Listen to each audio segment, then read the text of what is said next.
Welcome to Speaking of Money. We are so excited you're here. Together, we're going to increase your financial IQ, we're going to work on your money mindset, and share tactical strategies on how to become not only financially independent, but financially free. You'll learn from me and other top industry leaders, and if you implement, I promise you will absolutely improve your financial life no matter where you begin. Let's do this. Hey, welcome back to Speaking of Money. It's Jana Menina. I am really excited you're here. One of the things I feel like we lack overall as a country is this preparedness for our kids. And I really spent some time working on a manageable and digestible list of things that I think are the most important to send our kids off to school knowing. So whether your kids are going to college or they're going to be going into some sort of trade program or they're going right to work, they still need to know these things. And as you know, I'm a firm believer that we have to teach it to them. They're not going to get it very many other places. So we have to be diligent in making sure they're either in conversation with us or they're in a class or they're in a program that's teaching them the financial literacy skills that they will need into adulthood. And if you look around, and you may be one of these people that you're looking around and you're saying like, gosh, if I would have known then, I would have been able to avoid all these issues, or how is it possible that people don't know this? All of that really boils down to we have to do better. We have to do better talking with our kids, and we have to do better at knowing what to talk to them about. So I created a top 10 list. I love lists. Lists make me so happy because it feels digestible. And there's some action items here that you can do right away.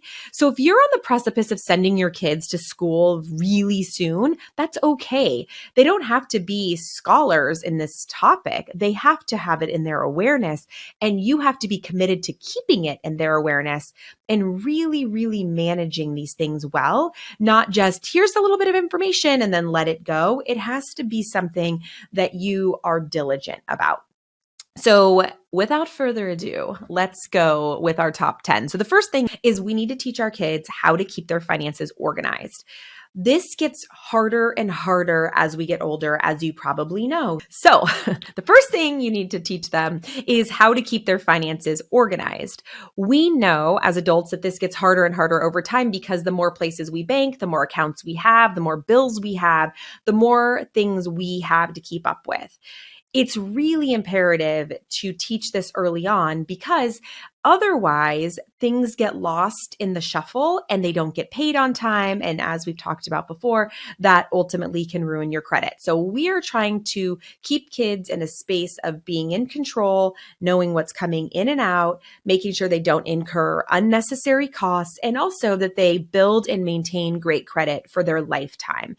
Those are some of the main fundamentals of really staying in alignment with their goal and your goal of creating financial freedom and independence. You don't want kids coming to you to be a co-signer into their 40s. So it's important that we start young with this. So keeping their finances organized is the first thing, and how they do that is going to be dependent on how you do that. Ultimately, you're their role model in that, or you can lean into experts that can teach you how to do that, which we have some classes on that, and we're happy to teach you the rules and the regulations as it relates to keeping things in line. And when I say rules and regulations, I mean, these are like the way, this is the way, is how I do it, but it doesn't mean that's how you have to do it. So that's available for you if you want it. But if you don't need it and you guys have a way of keeping things organized, teach that to your kids pronto. The second thing is we need to teach our kids how credit cards work and about compound interest. They go hand in hand. So we can't just say, hey, don't get any credit cards. Well, that's not really the answer. We have credit cards. We use them in front of them all the time. And you need a credit card to do a lot of things. So we want to make sure that we're telling them why they don't want to get on campus and sign up for several credit cards in spite of all of the enticing swag. So what I think the best thing is to do is to teach the whole lesson, which is, hey, here's what credit cards are used for. These are the ones that offer what I believe to be the most competitive interest rates or the best rewards program. And this is why I've chosen to use them. And here's how they get paid off.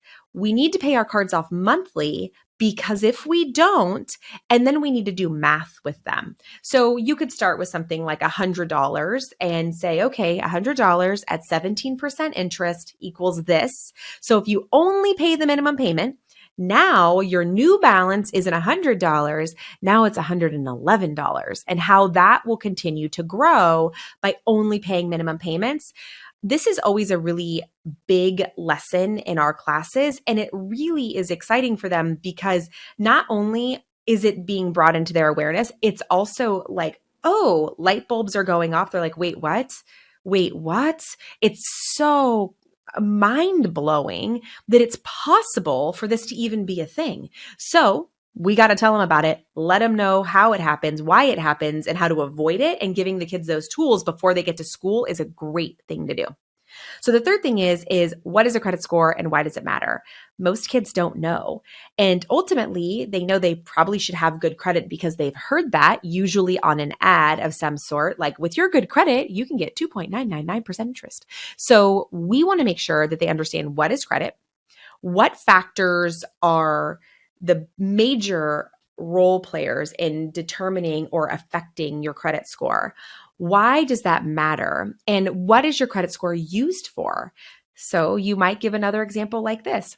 So kiddos, you want to go away to school and you want this car. Well, if you ruin your credit, here's the deal. Your credit score will be this, and here's the range. So the range is really from 400 to 850 or so. I think some go to 900, different models do that. But typically, good credit is somewhere between 720 and 760, and excellent credit is 760 and above. You get the best interest rate, which means you get the lowest payment if you buy something with good credit. Now, here's a payment with good credit, and here's a payment with bad credit. This is the amount of money it's going to cost you over the course of a month, a year, over 3 years, over 5 years, however long the loan is. We've got to show them in tangible numbers that make sense to them and that they're clear on. And I just want to be clear on this point is that I am not encouraging your kids to go and buy a car that has a car payment.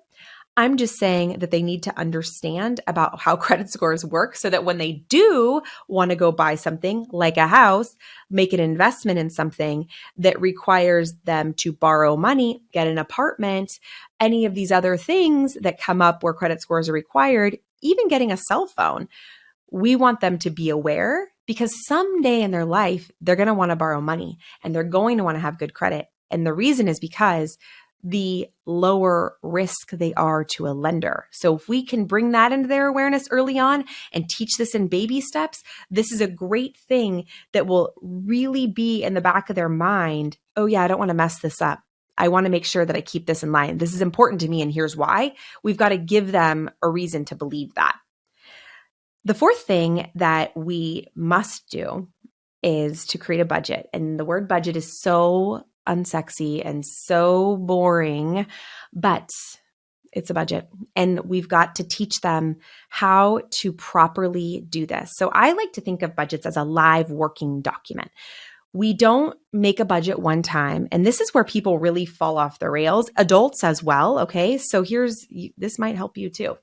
We oftentimes, when we're starting to write a budget, we just write down, mortgage or rent, electricity, garbage, water, cell phone, cable, internet, YouTube, TV, whatever your things are, food, etc.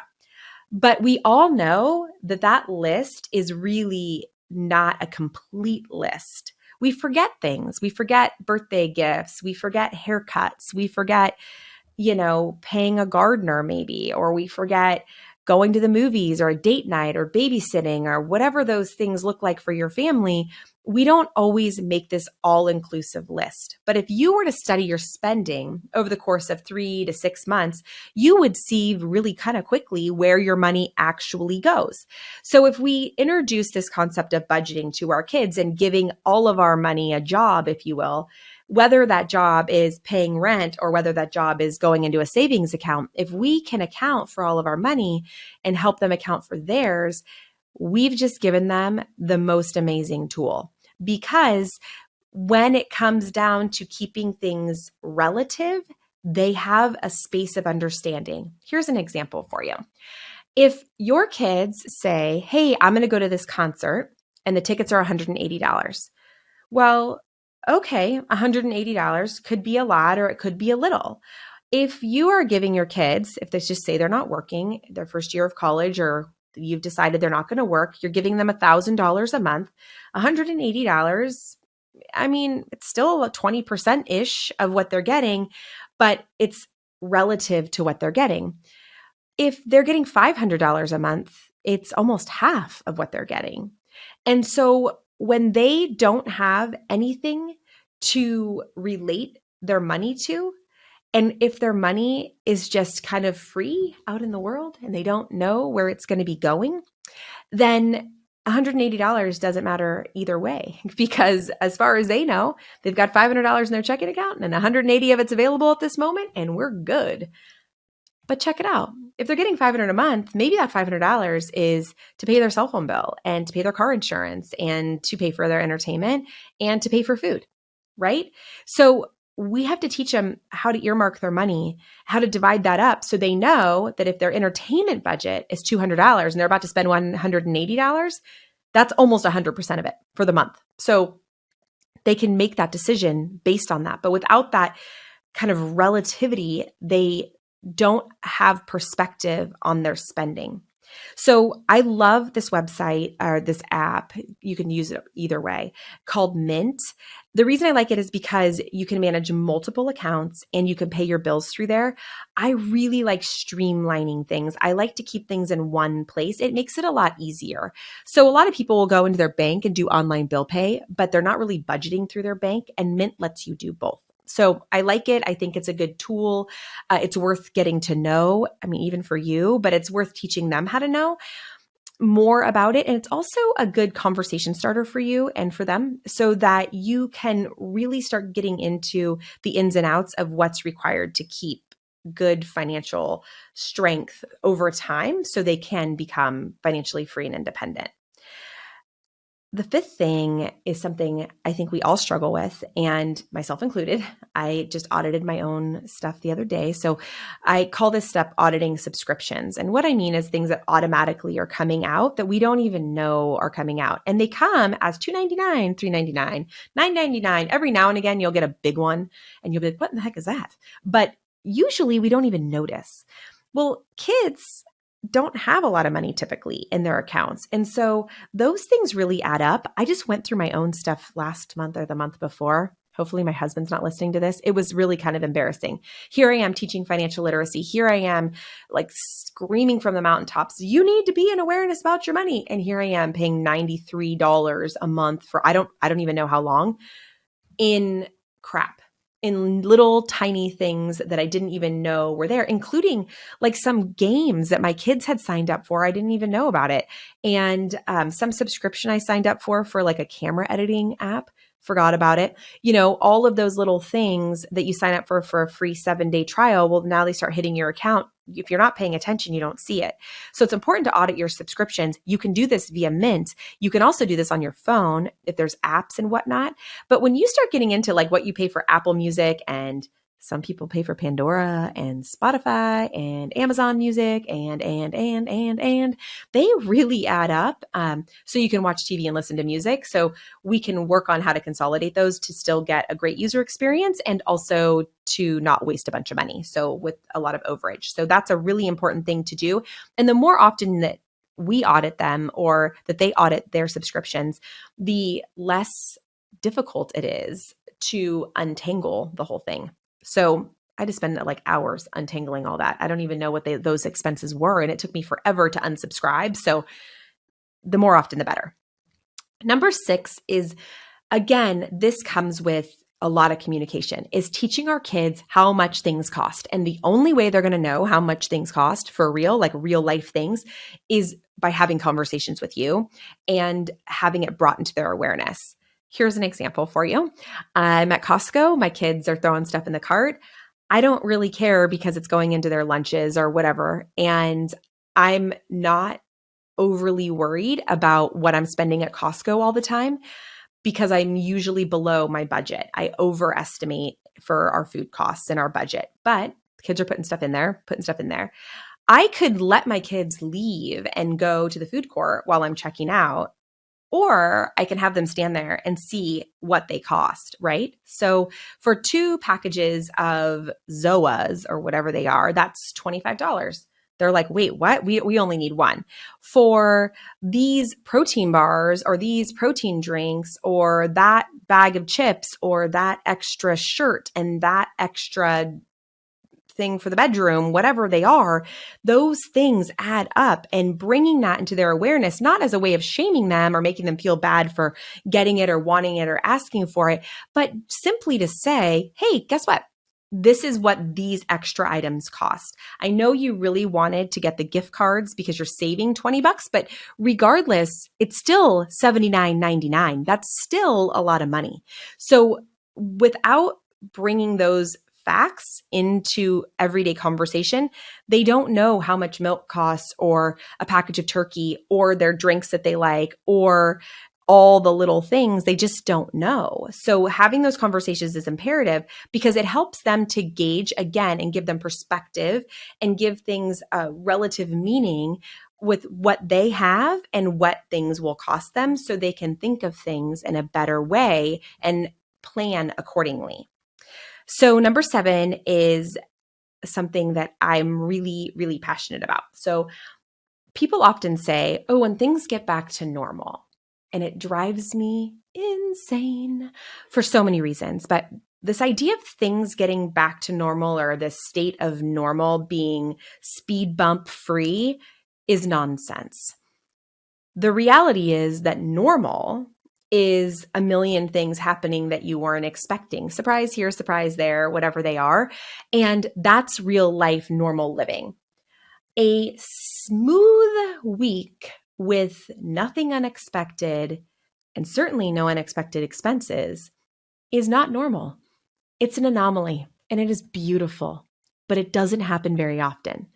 So we have to teach our kids that unexpected expenses come up all the time and we have to plan for them. And people always ask me, how do you plan for unexpected expenses? You have to have extra money. You have to make sure you're putting something in your savings so that when you realize your registration is due and now it's the year it comes in the mail that you have to get the smog check, that you've got $50 to do that or whatever that costs in your area. Those unexpected, expected expenses are always coming in.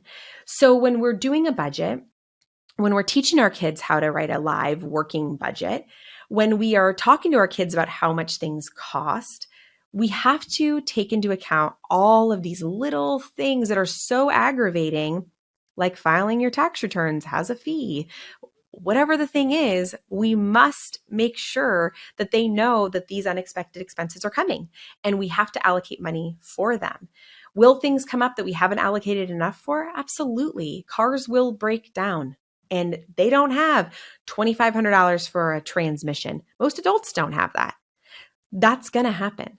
However, all those little things that we've talked about, those things are the ones that really need to be accounted for. And we just have to bring that again into their awareness and teach them how to be ready for them so that they're prepared and that skill will move forward into their lives. And the numbers will be relative, right? So $39 for you or for me might not be really a big blow, but when you have $100, $39 is a big blow to you and it's a big bummer. So knowing that you've got money saved up for those unexpected, expected expenses will really, really help prepare them into adulthood. So number 8 is how to earn money, what's possible for them. So we need to teach our kids that 9 to 5 isn't the only way and working for somebody else isn't the only way. And you can have multiple streams of income and this is how you get them. It's kind of a mind-boggling experience to start thinking about, especially if you're a person who has a 9 to 5 and that's your income and there's nothing else. But as we start expanding and we start learning and we start seeing what's possible for ourselves and for our kids, it's really exciting because they get to start dreaming and they get to start walking towards that path of creating income that is commensurate with what they want. So you find really quickly, if you're on a limited budget, that there are a million things that you want. You walk into a store and of course you have no money and you see 9 million things and it's such a bummer and you feel terrible and you're irritated and it's just frustrating as heck. But those moments, those times of frustration trigger your brain to say, okay, well, I really want to be able to buy clothes whenever I want. I really want to be able to walk into any store and buy the shoes I want when I want, not have to wait for this, not have to do that. That financial freedom comes from learning and executing on all of these other things, and also understanding that there are many ways to earn money. There are many ways to create the lifestyle that you want. And it's not always a super linear 9 to 5 path. And that's amazing because it gives all of us, not just our kids, all of us, hope and opportunity to create the lives that we want. We don't have to be stuck. We can create something more, and it's available. That's available for our kids. And the more we talk about it, the more possible it becomes for them, because it's in their awareness to make those decisions and to create that possibility and to walk towards doing that by making decision after decision after decision that leads to that financial independence. So talking about the different ways that people earn money, how they're paid, how much they could earn potentially. I mean, we don't always know, but we can talk about that and use other people as an example of what can be done. All of that leads to a very secure sense of self in understanding that it's in their power to create what they want.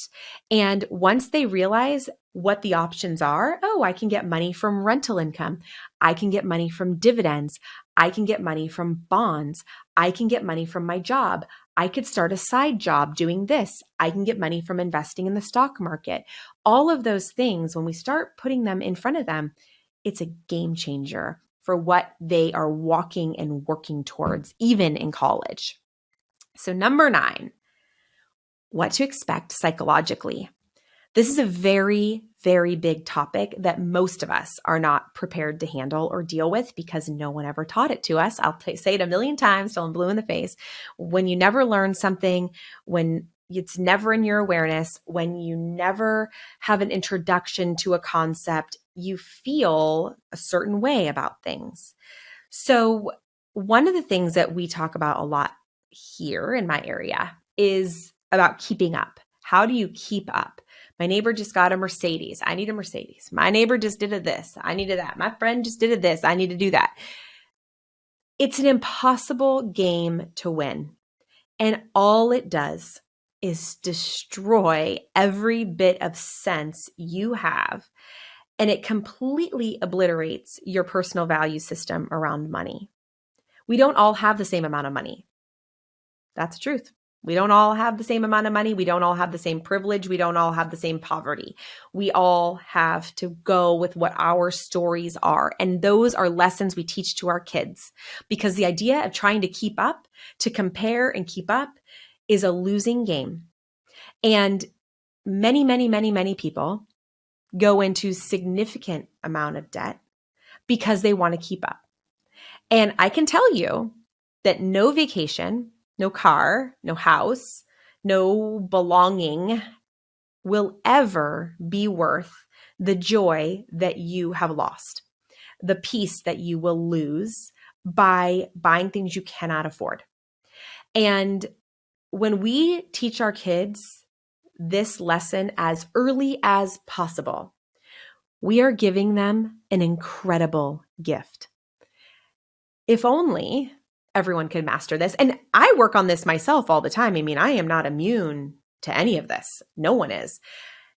I mean, maybe someone is, but most people are not. So when we really get into thinking about that, it is a terrifying feeling to pass that on to our kids, because we see, look around, you can see what it does to people. Comparison is the thief of all joy. I didn't make that up, as you know. but I'm just letting you know that that is a true statement. We need to teach them to practice contentment and being grateful for what we have. That doesn't mean they have to settle and say, oh gosh, you're going to have nothing and like it. It means they have to be content with where they are and not want to do things based on what somebody else has, but rather based on what they want for their lives. And we need to teach them the actions that they need to take to get to that place, as opposed to prematurely needing it right now to fit in or to keep up.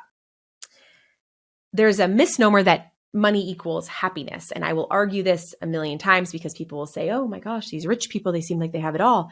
Well, money doesn't equal happiness. Money equals maybe time.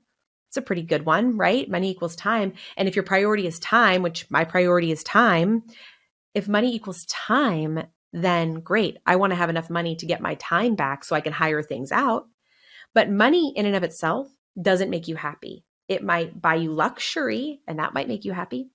It might buy you a bigger house or a more shelter or keep you warmer or all of those things. It certainly can buy you opportunities, but it doesn't buy you happiness. So understanding that and teaching that to your kids is a really important thing to do, because then it reframes what the money is for. People often will say, when I have this much money, I will be so happy. Well, go ask all the people who win the lottery how that worked out for them. Do a little Google research on that, and you'll find out about money and happiness really quickly. Impulse shopping, which is something many people do as a trauma response or just because they feel like it in that moment, or it's a habit, leads to so many of the financial problems that most adults suffer with. And if we can teach our kids and bring into their awareness what that means to just buy stuff, just, oh, whatever, I'm going to buy this, and not take into account what that's going to do with their budget or what that's going to do to their overall financial situation, then they're going to do it unknowingly on repeat. And that is how debt comes, my friends. And a lot of it, it's that impulsive, I need to have this right now. I didn't plan for it. I'm going to get it. Everything is right now. I feel sad. I deserve this right now. All of that to say, most often people can't afford it. So we need to bring that idea of impulsive buying into awareness for these kids so they know, hey, I should think about this a little bit more. And lastly, on this same topic about psychologically talking about money, is that there are opportunity costs that are really, really important to consider when we don't have our mind right around our money. So if we're trying to keep up and we're discontent and we're impulsively buying things and we're chasing something, we're chasing, we spent money on a bunch of stuff we don't want, need, and can't afford. Now we're probably paying interest on that. Just imagine that all that money that's being blown on stuff that doesn't even really actually matter to you at the end of the day could be used to put towards something that could make you money. And that is an opportunity cost. What could I be making from this money that I didn't spend frivolously over here? And when we talk to our kids about that, when we talk to our kids about this opportunity cost of having however much money available, when the right opportunity comes along, and we don't know when that's going to happen, but it sure feels good when it does. And when that opportunity comes along to make that investment or to buy that thing that has a return on the investment, or to get something that is really going to further your life, and you have the money, you have the prepared funds available, it is a much better feeling than that vacation that you couldn't afford anyway, that you were super stressed out about so that you can keep up with your friends. So number 10, before kids go to college, we've got to talk to our kids about what college really costs. And we have to bring that into their awareness, whether you're paying for all of it, or they're taking out student loans for all of it, or someone else is paying for all of it. It cannot go unmentioned what is going on. College is so expensive. And whether you can afford it or not, it's still expensive. And a lot of kids go to school, their parents don't have them work, etc. No problem. Those are family choices. I have no judgment about any of it, but they have no idea what the cost is. They have no idea the cost of the books and the cost of the tuition and the cost of the living expenses and the parking permits and the class fees and the entertainment money and all the other spending money and the meal plan and all the things that go into paying for college. Kids have to understand that. And if not for anything else, for them to be able to take their studies super seriously, because you're there for a reason. You're in college, you're there to learn something more to take you into your life so that you can go and create a financial future for yourself, create a life for yourself, root yourself in something that brings you not only happiness, but brings you financial support. And if our kids go and they're like, oh, whatever, it's not fair to them and it's not fair to you. And these conversations about paying for college prior to going to college are really important agreements to set forth. So I encourage you to have these conversations early on so that when they're deciding where they want to go to school, they too can be part of that financial decision, especially if there are student loans involved, especially if you're not paying for everything and they're going to ultimately end up paying for it. They need to understand the implications of that.